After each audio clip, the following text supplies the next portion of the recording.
And it's not a denomination either. I think so many Christians identify with their denomination over their Christianity in general. And it's like you're in battle and like the guy running next to you has like different shoes on. You're like, just stop. And he's like, oh my God, you need to change your shoes. You're an archer. Yeah. I'm a swordsman. Or he's like running funny, and it's like, dude, you need to extend your hands like this when you run, okay? You know, it's like, I run better like this, idiot. And you're just like arguing while everyone else is dying. You're like, it's some great soldiers. He's got the wrong shoes on. Yeah.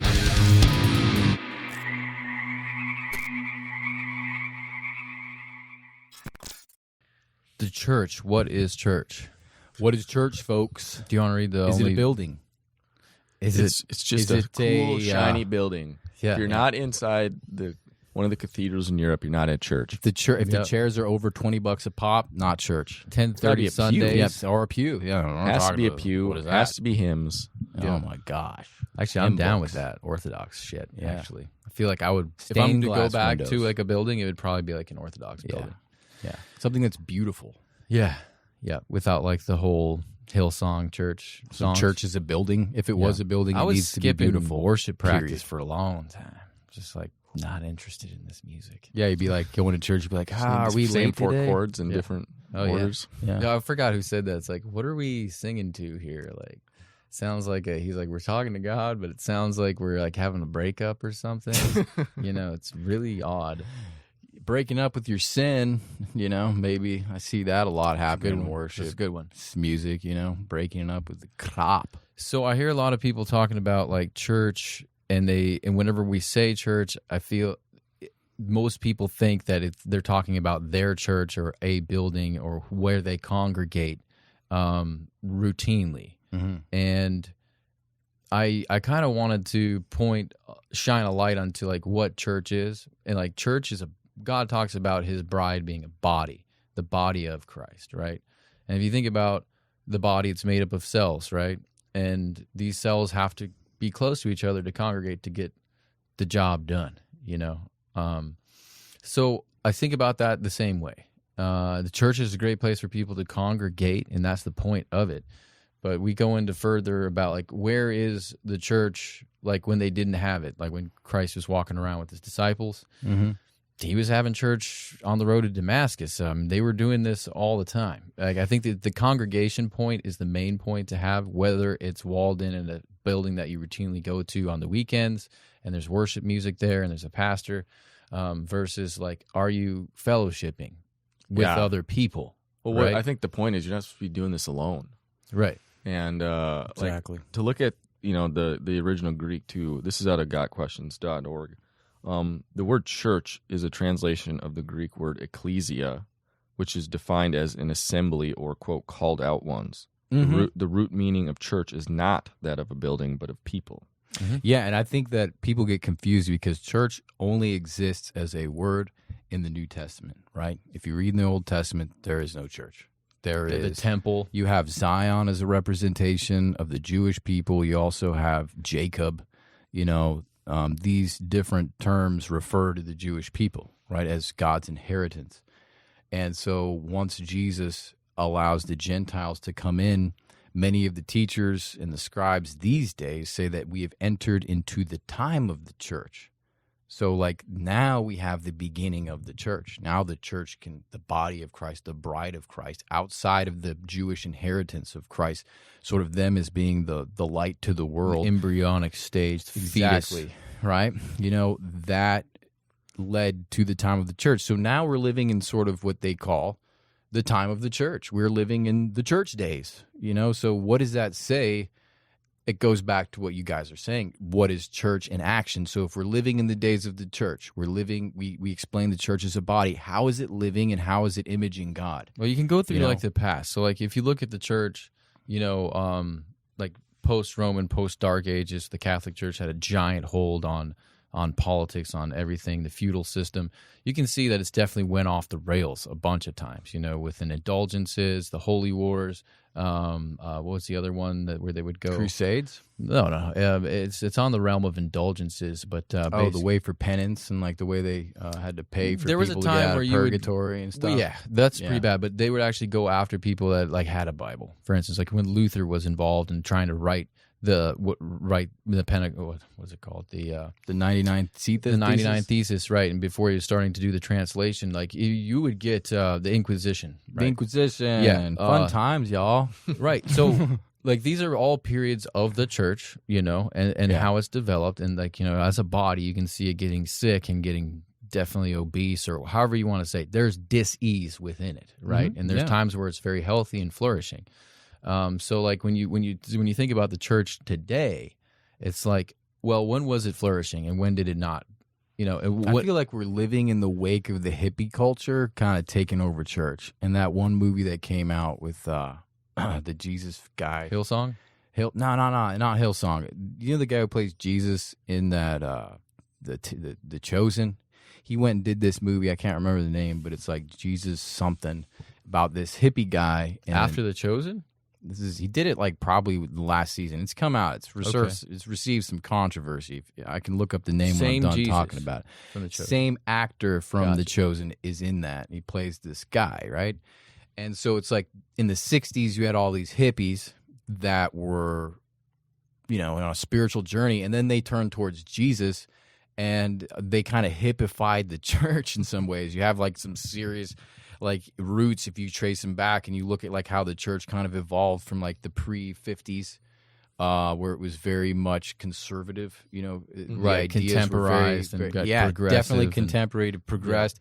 Then you have like more of the Hillsong, you have more of the becoming charismatic business, movement, right? you might say, kind of moving out, which was Grifting. cool because like you understand like the human body itself will go through periods of time where it's like, you've been working really hard. You might need some time to just be by yourself in your room, and you're kind of asking yourself, like, what is church? Is church supposed to look the same all the time? Or well, like, then does what it go is through like different you said phases? the word flourishing? What is flourishing? What is a Sometimes time? flourishing Yeah, like means when are the times where is it the most flourishing? I think about like after Christ, came back, and like the very early like Church of Corinthians, and like that depends on the your Church of perspective, Acts. because they were being incredibly like, it's a miracle that church, and of course it's because of Christ, but I mean obviously, but people don't understand like when Emperor Nero was looking for a scapegoat because half of Rome burned down, they immediately chose the Christians, and these people were being burned alive at the on crosses. They were being eaten alive by dogs. Like this is They the put way. them in the gladiator rings, didn't they? Yeah, well, Nero had his own garden too, so he was such a sick son of a biatch. I remember this one that he dude. would set them all up in his garden and allow people to come look. So like it wasn't enough to have them just be torn apart by lions. So really early on, like, can you imagine? This is like 40, 50, I think it's like 63 AD where this stuff started to happen. It's a huge, like people are like, are they going to survive this? Like seriously, are they going to? But we look back and we're like, they were prospering. They were getting persecuted, and despite their persecution, their faith was super strong. So I think faith and how these people in the church are It's hard acting. for it not to be like you just Because saw you're asking, what Jesus is raise up flourishing? from the dead. You just saw all these miracles. Not all of them did. There's like literally hundreds and hundreds of people that have been healed from like brutal ailments, paralyzed, blind, deaf, can't talk. You name it. People have been being healed. So it's not just like these small group of people. There's a lot of like real evidence for this to happen. They didn't have it the same way that you think. Like Maybe 30 years later, though. Not the same. Yeah, no, like even Paul, like he healed the sick, and I think he rose from the dead, one of these kids or something. And, like he had some miracles and things like that. But this was story. This was repeated stuff. It wasn't like people were... Especially the churches outside of like the epicenter of where it started. They would just be going off of story. Absolutely. One guy going into a city, was what it was. Well, that's what it always was back then. But there was no like let's go back. PubMed. There was no like sourcing things out. It was just like, this shit's real. It happened to my grandfather. But just think of it like when your parents are telling you stories from their kid. You're like, oh, cool story, Dad. Yeah, that's That's a a little story. different, dude. I've never heard like, your grandma was raised from the I dead. I'd know. be like, whoa. Like, are you serious? I don't think so, Dad. Maybe she just had knocked unconscious or something. Well, I mean, but- that's what we call the demonstration of the Holy Spirit, because it sounds like a fairy tale, but then the demonstration of the Holy Spirit. So then people are like, well, then what do I do? And Paul's like, you do this, and then their lives are completely changed. So then you have the testimony of God's risen creature in you, or you see it in somebody else whose life is completely changed, and boom, all of a sudden the story is more believable because you have the demonstration of the Holy Spirit at that time. But we talked about what causes what's an indication of like Flourish. if you put your finger on, you want to find the vitality of the pulse church of the church. is like faith being tested, under persecution, because you brought it up. I mean, everybody's like, well, what do? We look at the church in Acts. We look at the church, how it started. Here's what our Bible tells us. These guys were being persecuted and persistent. It was under doing good in the persecution. Renaissance period. There were certain other periods where it did great. And I think it like when you look at what the church is like supposed to do has a lot to do with the application of like whether it's flourishing or not.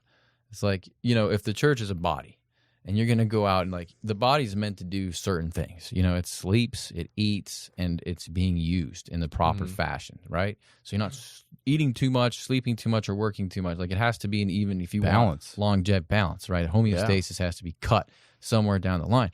So like you can see it going off balance within each one. Like from the Dark Ages, it was all about control and governing, and then like thank God in this country they were like, okay, church and state need to be separated. Those two do not need to coincide. And then you have like these developments like in how do you disparage? How do you make out of the wealth that the church brings in? How do you deal with tithes? How do you deal with all this? It becomes like this. Well, each system. generation has its challenges. Like now, I would say the problem with the church like is number one a conception of what is church.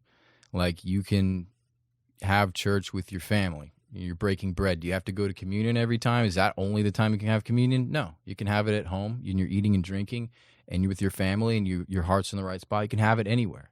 And these are concepts that people kind of get misconstrued with only being inside of a building, right? You can or pray it's being anywhere. validated by the fact that it's in a building. Anywhere. You can do pretty much any of these things. But there's another point I'm going to. So like, okay, we had that austerity in the Middle Ages, right, where there was control and politics, and it was just all convoluted in this power struggle. Nowadays, I feel like it's a lack of unity. Like we live in the United States, and the church is divided because of so much excess. Like we're so fat that we're like picking scabs on our arms when it's like we have been called to a spirit of unity. That's what Paul says. We're called to a spirit of unity. So if I have a brother who believes in, say, young earth, or has some of these tertiary differences, are we going to fight about that and then have a different denomination, and then the body is now segregated, and then we have more division? Like it just seems like the church nowadays in the West doesn't know where to put in the sweat equity, where to put in the work. In the West, yeah. And that's where I'd say, like, I view it as maybe the word of flourishing and looking back isn't the term. Because it's probably never been a time where, the arm wasn't broken or something. I think there's always been a time in history where a certain segment of the Christian population's broken. And there's always like that, what John's saying. It's like there has to be that struggle the Asian going on. side of the culture or of the church probably is better as far as flourishing than us. We're probably the ones that are like diseased and like. And it's because their concept of church is more intact. Yeah, you go back to the body. It's like that guy is just eating too much and not being physical. It's like being physical is not fun half the time. Like we'd all rather sit around. Until you end up doing it routinely, and then you're like, wow, this is great. I'm so happy I'm being active. And that's why we love the gym. It's like it's painful at first, but every time you get out, you're high on endorphins and feeling amazing, ready to go and do it, and then it progresses after that. So like think about it as a body. Yeah, that church is more balanced. Right here, it's like a fat overloaded. Yeah, the church in the West needs to learn how to self-persecute. Going in for cardiac arrests. Yeah.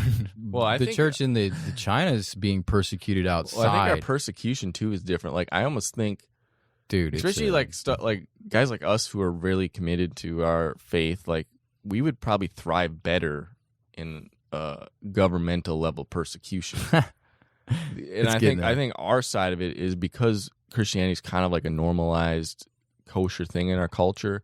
We struggle with like get the watered down version of it being accepted, and then holding to it like I'd say the real version of it is what gets persecuted. You don't get like you're not going to get thrown in jail or hurt from it, but you're going to get ostracized. Like if you try to run your relationship like a Christian today, like you're going to get ostracized. You're going to have significantly less dating options. Popular, you're going to have all these other things. If you try to have a political opinion like about abortion or some of these things, like you are going to get ostracized. You're not going to get thrown in jail. No. But you're going to receive, in some cases probably a motivation. Like we'd probably rather have the threat of being thrown in jail than just dealing with like. In some ways, I think it wakes people up. Yeah. Like I think people find themselves, like Joe was saying, it's like how committed are you? Yeah, and in that self-persecution, like are you ready to die? Are you being held? Like, that's why the tests of faith are so important, because in that test of faith, you get to see where your actions are measuring up to your claims. Like, do you really believe this? You know, like, how serious are you about your faith? And then you go through it and you start to see God move. So your relationship is so much closer because you're so much more dependent upon God. You know, it's not just like, let me pull some money out of my bank account or whatever. Like, I can solve these problems. It's like, I can't do anything about these problems. I'm literally cornered, and God has to come through for me. So I think those kind of scenarios, yeah, dude, they wake you up, because your life is short, and it's so easy to be, like you said the other day at Bible study, being comfortable going to hell, you know, or how'd you say that? Well, I usually like pray that people that aren't believers, that they would not be comfortable going towards hell. Right. So they would have these wake-up calls and cautionary tales enter their life enough to sort of be like, yo, dude, this is real. Bust the defibrillators out. Yeah, jolt them back. That's usually what does it, you know? Yeah, so like I think about church, and it's like it is different around everywhere, but the job description is still the same. You know, like the job description is always the same, and it should be something you should be having. Church is not where you just go to get fed. It's where you go to get your marching orders, right? So if you have church, you know, and your pastor says, I want you to talk to somebody at work it's your about group of Jesus, people, right? Bro. That's basically like that's like him talking to a child. Like, your witness should be something that is your church. Like, your church is being an active, he says a lot. He's like, cell your body is your body. temple. So if you say your body is your temple, you being close to other people is actually bringing like more pieces of the temple together. It's like, here's one brick, here's another brick. They're together. So, I mean, people know this. The company you keep is who you become. Mm-hmm. You know what I mean? And like, essentially, that's what church is. But you can't like, take that to a fault, community. Because, like, I'm not trying to take it there. I'm saying this is where you don't want to just hang out with Christians, right? No, definitely not. Like, that's the whole point of church, is to have people come in and get fed that aren't Christians. Like, the people that go to church are always Christians. That's a problem. You should include people in your group, in your church, and your congregation, and your group of friends, and your family that are not of the same. You know, I mean, that's the whole way it works, and for genuine reasons, because you really love them and you want to help them out. But, you know, I think like going back to what you were saying, Mike, is like those are like some like the abortion, or like, you know, the sex, or like how then what you were saying about the different sects within Christianity, how we like to split the hairs to divisions, hardcore, bro. And like what sin we look upon as being like we give the limelight to, and like these battles that need to be fought. You know, they're not the same for everybody. You know, and the church, I think that's why it becomes so segregated, is because everyone's like, oh, wait, that's not as important as what this is important. Yeah. it's like, wait, there's the nose trying to tell the ear that smelling is more important than hearing. Let it be, dude. It's like, that's not the way it's supposed to Call be. the Like, unity. we're supposed to, like, God's going to judge everybody. That's not for us to do exactly here. We're supposed to have, we'll get into that later. But the point is like, looking at church as a body, looking at each one of our temples as like a brick to that being body. different with their callings, respecting people different, and being called to unity in it, and like patting them on the back, you know, being like, good. You feel like you're called to ministry and you suck and you don't really know the Bible, still go for it, dude. You're going to have to learn somehow. It's like, I'm not going to force you to go to seminary, like those and do church all, corner preachers out there. Bro, like, it's like, go for it. And then, you know, another I'll tell you a message funny I would story, say, dude. hold on, another message I would say for people to really take to heart is that you are a high priest now in Christ if you're saved. So your pastor, he's important. He's shepherding you. He's teaching you. Hopefully you're learning more from just being around that leader. But you are called as a high priest yourself. You know, that's where Israel was so much different. Like, that age of Israel and God and the temple was so much different than this age. Like, this age of the church, we have nitrous. We have steroids. We have the direct link. Don't do steroids. Don't do steroids. Clip that. Yeah. We have steroids. No, we have you the ability is to communicate. superhuman capabilities that the Israelites didn't even have. Like, you have communion with God through prayer. Back in those days, they had to talk to the priest after a sacrifice. That was how they talked to God. Like, it was a process, man.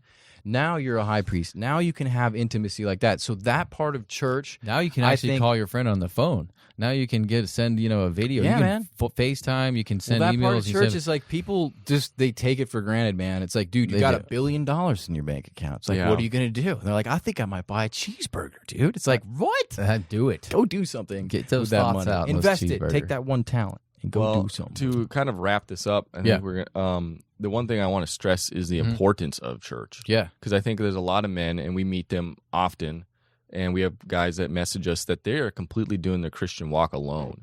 And that, I think, is really like the big problem for men today. Because they think they have to go to a building and join this congregation that they are not. They have nothing in common. Not with. even that. It's like I'd almost rather them do that. Yeah, I want than them to go do that a if they have church. nothing. Yeah, like because it's like, either I'm you not gotta- saying they can't do that. I'm just saying like Mike's saying they should do both. They should. Well, they you need know, to put the like effort in. We go to church with the Iron Disciples. Well, Like, yeah, but that's most my guys church. don't have that. That's what I'm saying. And they It's gotta like put they the don't even effort- see that as being an option. They got to put the effort into making that happen. Well, that's what I'm saying. The whole point of this podcast was to give the guys that option. I don't think they see it as an option. I don't think they see it as like I can meet up with my boys on Wednesday night or Saturday or whatever, and we can do this, Get it and done. it can be church, and that's what it can be. Pass the. I just think that communion there's around not with enough 3 people guys. that actually, Well, they you also see that gotta as being realize an option. We got like God connected us at the gym. Yeah. What about the guy who's out there like a lone wolf? Like, he doesn't even really have any good Christian friends. Yeah, Then so he's he's gonna probably a have to serial pray killer. about. He's been working on his shit. Well, no, like 'cause, to take his circumstance seriously, like Total you lone pray wolf. for those people to come into your life. Like we've talked about this so many times at Bible study. It's like we wanted Christian brothers. We went to church. We never found our bosom buddies, like guys that we had some stuff in common with that were just like not school friends. You wanted to hang out with But more. we had each other, but right? we just didn't have. We had each other, right? And that was nice. But like, say for instance, your circumstances are different than us. You're not getting out much. You need to get out. You need to go to the gym. Why aren't you getting out much? Are you staying in your house playing video games? Like that's not okay. You need to have a balanced life where you're engaging the put the world. effort You in. got to put in some effort. You can't use that as an excuse. Like if you're at home, like you work on your 100%, dude. computer, you have a at-home life. You're not compelled by necessity to go out and do stuff, but you go out and do stuff because that's part of being a man. You That's need right. to engage the world. Right. You need to have an offering. So like, Go find it. That's what would be Go my option. find it. Like go out there, get used to meeting people, find your awkward places, learn yourself, dude. Yeah, you're gonna have and to this get beat up reminds doing me it. of something. So like we're talking about one person, and that's like we could think about that one person as being like the debilitated, decrepit church, the guy that doesn't go out and do anything. He's like deeply rooted in like all he knows, maybe like severe orthodoxy, or something like this. It's like the church needs to be able to be deeply rooted, but at the same time go out, stretch its leaves and its arms, and like get out with the world and move with it. You Yeah. can't just be freaking guarded, shoved in your own. You're not No going to see way. God move. You're not Well, going then to you're learn just a anything. Pharisee, You're not dude. going to. Yeah. You're not going to internalize. You're not going to love anybody. You're not going to experience anybody's dude. stories. Like if you're not hanging gonna- out with somebody that you like, you're not going to and see they half have of what like God's the- created in this world. Like for man. instance, if somebody, and this is something people need to wake up to, like if you have a person God put into your life and they have like way left political views, or they're just about abortion, whatever, just stay away from those topics and try and serve them, try and bond with them. Don't Right. be like, that's an ex, can't hang out with you because you Ugh. think this. Nope, not you because you're being led by the good devil. luck making friends it's that like, way, dude, guy. Dude, like, okay, this person's blaspheming. Guy took God's name in vain. Now I'm not going to hang out with him. It's like, come on, bro. God can defend himself. Your confession was sufficient. Now you have to love that person. How many? Paul went into places where people were actively worshiping pagan gods, Right. and he engaged them and loved them. I think there's definitely a difference between having Absolutely. super close friends. I think that's where that statement, For like your sure. close friends make who you are, like that's one your case tribe. versus just hanging around Very with them. different. Yeah, your tribe is But- different than like the people you associate with. You Yeah. know? Well, I mean, there's the mission, But which you is build, the harvest, but you build and your there's tribe the from great the people there's that you the vine. associate with. So you can't like have a tribe unless you associate. Right. Yeah. And those people have two different levels of accountability. Yeah. There's two different levels of relationship. There's different levels of intimacy. There's a whole lot difference between those two different camps. And we talk about casting your pearls before swine, right? It's like you're not going to judge the world the way you judge your brothers because they're not a part of the vine. They're not grafted into the grapevine. They're fruits that need to be plucked and then grafted in. So look at those things that way because that's the way the influence should be flowing. That's the way it needs to be flowing. Two examples I wanted to give of like just guys being proactive in this is number one, Hillbrand, the new guy from our group. He approached me at the gym. He saw like our reels on Instagram and approached me and invited him to the group. He even admitted like I'm moving soon. Like he admitted I could have just made an excuse not showing up because I'm going to be gone soon, but he realized the importance of it and made it happen. Like you have to make it happen. You do. And we have another guy who's probably coming this week. His name's Dom. He Nice saw job, us, Mike. He saw us on Mike's kicking butt. No, this guy he saw Making us up for on, all this time. he saw us on Rollo's podcast, and he was moving to Tampa, and so he messaged me a couple weeks ago, like, "Hey, I'll drive down for you guys' group." All right, on. And so he's going to make the drive on Saturday, to make to He's connect putting with in the the group. effort. Yeah, dude. that's Putting that's in the the whole effort. point. Like Yeah. You got to put the effort in. You can't just sit there and be like, "Oh, I don't have any church to Right. go to. The churches are Exactly. feminine." Like, and then you're just sitting there like, Excuse central. It's like, Yeah. look, guys, your excuses are not your circumstances. Get that in your head. Get that deep into your head. Grow up and be a man. So yeah, quick couple before we wrap this thing up. What is the church, Mike? Is it a building? no, it is a body, Right. a body of people, and I think we need to wrap that in the Christian's head. And it's not a denomination either. I think so many No. Christians identify with their denomination over Such their a good point, Christianity dude. Yep. in general. And It's like you're in battle and like the guy running next to you has like different shoes on. You're like, just stop. And he's you're like, like, oh my we God. need to change your got- shoes. You're an archer? Yeah. I'm a swordsman. Or I he's like can't have running you funny, round. and it's like, dude, you need to extend your hands like this when you run, okay? You know, It's it's like, like, I run better like this, idiot. and you're just like arguing while everyone else is dying. You're like, It's great. some the great wrong- soldiers. he's got the wrong shoes on. Yeah, Yes. man. Great example. Yeah. So So the church is a body. It's made up of cells, right? It's not a building. We are temples, right, within ourselves. And the difference between having that option for guys to Mhm. go out there and find it, to make it happen. And we come down the modern church a lot. Dude. But if you're especially in the West, because Yeah. that's where we live. but if you're a dude and you got like no Christian community, like go try those churches out. Yeah, and Especially the smaller ones. dude, and if you Like, have there's a lot family of good members, ones. yeah, and if you have Or family try members that are Orthodox. believers, like say you got a sister or a mom, or your dad, talk to them, share their prayers, ask them what they need prayer for, like Right. be in community with those family members. Start with them. good If your point. mom's a believer, call her. How's it Grandma. going? Let's talk about what's on our minds. Let's practice church together as a family.